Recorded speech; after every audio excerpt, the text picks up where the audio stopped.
Hello बच्चों, आज हम लोग पढ़ने वाले हैं रेड्डी का एक्सपेरिमेंट। ठीक है। रेड्डी जो थे एक साइंटिस्ट थे। उन्होंने एक प्रयोग किया। ठीक है। तो वहाँ पर किस तरह की चीज़ें हमें देखने को मिली है ना। एक थ्योरी है जिसका नाम है जैव जननवाद, जिसे हम बोलते हैं थ्योरी ऑफ बायोजेनेसिस, है ना। तो कई जो साइंटिस्ट थे उन्होंने बोला कि जो जननवाद है या स्वतः खुद से जीवन जो है उसकी उत्पत्ति हुई अचानक से, है ना। तो इसका जो है उन्होंने विरोध किया, है ना। और इसको जो प्रमाणित करने के लिए, इसको प्रूव करने के लिए जो साइंटिस्ट हुए थे उन्होंने क्या किया बच्चों, कुछ एक्सपेरिमेंट्स किया, कुछ प्रयोग किया, है ना। और जिससे कि उन्होंने ये एक्सपेरिमेंट प्रूव किया कि जो जीवित चीज़ें कैसे उत्पन्न होती हैं। अगर कोई लिविंग चीज़ें हैं, लिविंग एनिमल्स हैं या वायरस है या बैक्टीरिया है या किसी इंसेक्ट के लार्वा हैं, तो वो किस तरह से उनका ओरिजिन होगा, है ना। अचानक से ऐसा तो नहीं होता कि किसी भी चीज कोई भी एनिमल है वो अर्थ पर अचानक से आ गया होगा, है ना। तो पृथ्वी पर जीवन की जो उत्पत्ति है ये कैसे हुई, है ना। इसको दर्शाने के लिए विभिन्न जो वैज्ञानिकों ने 17वीं 18वीं और 19वीं शताब्दी के दौरान जो है कई एक्सपेरिमेंट्स किए, है ना। और उन्होंने ये निष्कर्ष निकाला कि पृथ्वी पर प्रचलित वर्तमान पर्यावरणीय जो दशाएं हैं, है ना, उसमें स्वतः जननवाद या निर्जीव से सजीव की उत्पत्ति संभव नहीं थी, है ना।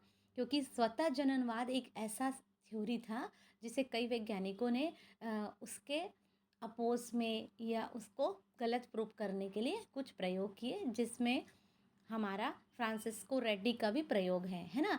तो उससे ये निष्कर्ष निकला कि जो पृथ्वी है उस पे जो प्रचलित मतलब उस समय की जो पर्यावरणीय दशाएं थी उनको स्वतः जननवाद या निर्जीव से सजीव की उत्पत्ति जो है वो संभव नहीं थी।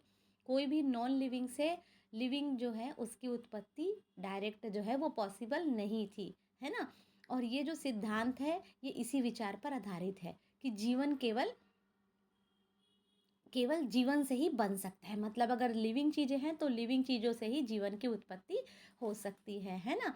यह सभी प्रक्रियाएं जो है इसको प्रूव करने के लिए हम आगे देखेंगे, और जिसके द्वारा एक जीवन से दूसरे जीवन को जन्म दिया जा सकता है ना।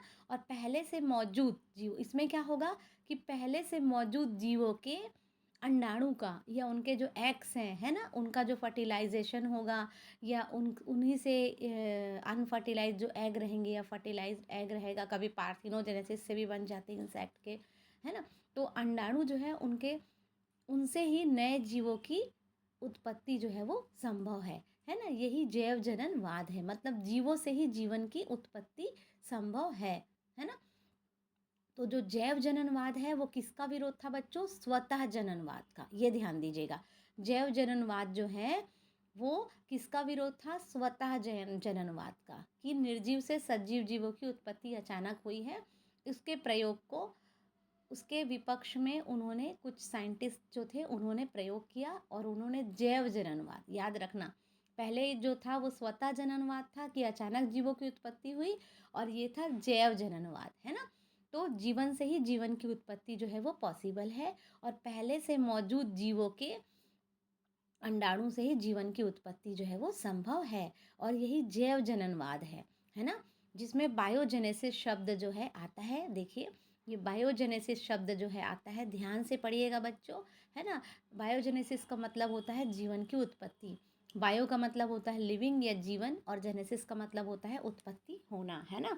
तो जैव जननवाद को प्रूव करने के लिए जो साइंटिस्ट थे लेजेरो, फ्रांसिस्को रेड्डी और लुई पाश्चर जो थे, उन्होंने कई प्रयोग किए, है ना। लेजेरो स्पोंजिलिनी जो है वो भी बहुत लंबे समय से स्वतः जननवाद जो है उस पर संदेह जताया। उन्होंने भी कई एक्सपेरिमेंट किए, है ना।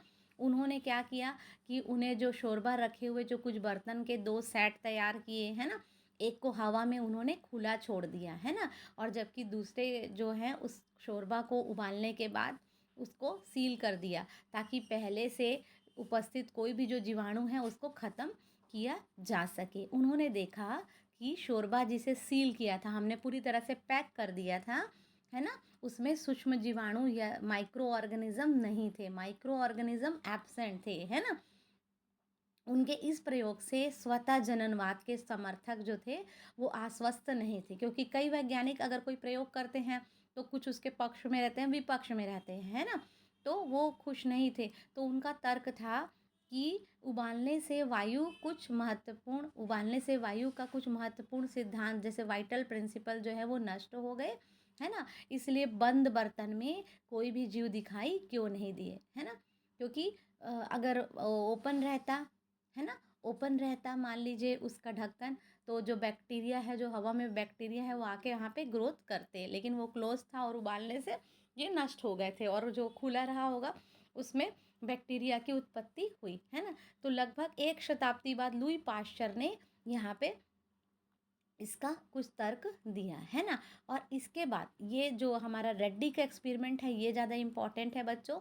1668 में फ्रांसिस्को रेड्डी, है ना, एक साइंटिस्ट हुए थे। उन्होंने भी एक प्रयोग किया और उन्होंने ये बताया कि जो मक्खियाँ हैं, है ना, मक्खियाँ जो हैं वो अनायास या अचानक से ही उत्पन्न नहीं होती हैं, बल्कि पहले से मौजूद मक्खियों से बनती है। अगर पहले से मौजूद जो मक्खियाँ हैं उनसे ही बनती है।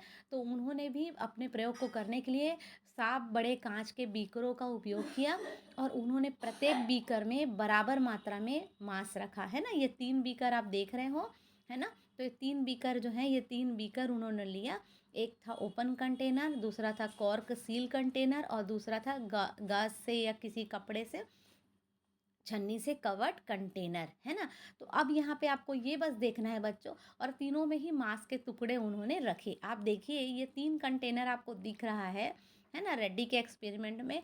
तो जो ओपन कंटेनर है यहाँ पे ये देखिए कि मैजेट्स का फॉर्मेशन हो रहा है। मैजेट्स मतलब इनके जो लार्वल है, छोटे छोटे एग लार्वा, उसको हम क्या बोलते हैं? Formation of maggots. Open container में क्या दिख रहा है? Formation of maggots in meat. Meat के ऊपर में आपको इनके लार्वा दिख रहे हैं मक्खियों के, और ये ओपन कंटेनर है, खुला है ना?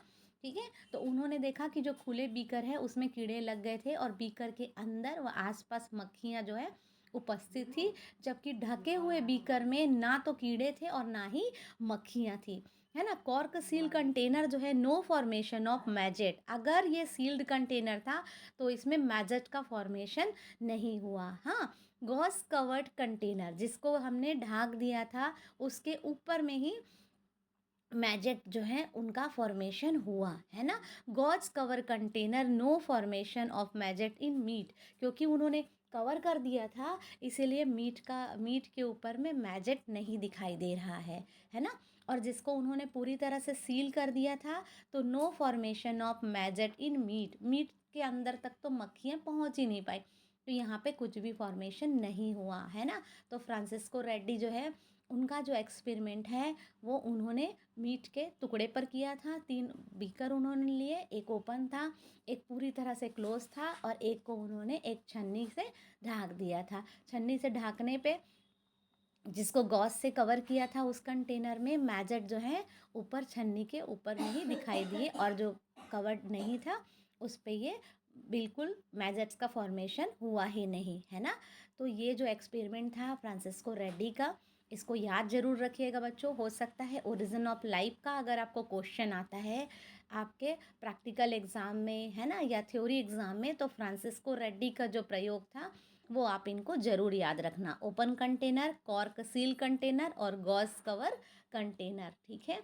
और ये जो प्रयोग थे, रेड्डी के जो एक्सपेरिमेंट थे, वो जैव जननवाद की थ्योरी को प्रूव करने के लिए बनाए गए थे, है ना? याद रखना, जैव जननवाद की थ्योरी जिसको हम बोलते हैं थ्योरी ऑफ बायोजेनेसिस, मतलब जीवित चीज़ों से ही जीवन का उद्भव होता है। और अच्छा वीडियो देखने के लिए लाइक करो, सब्सक्राइब करो और अपने फ्रेंड्स लोगों को भी शेयर कीजिए।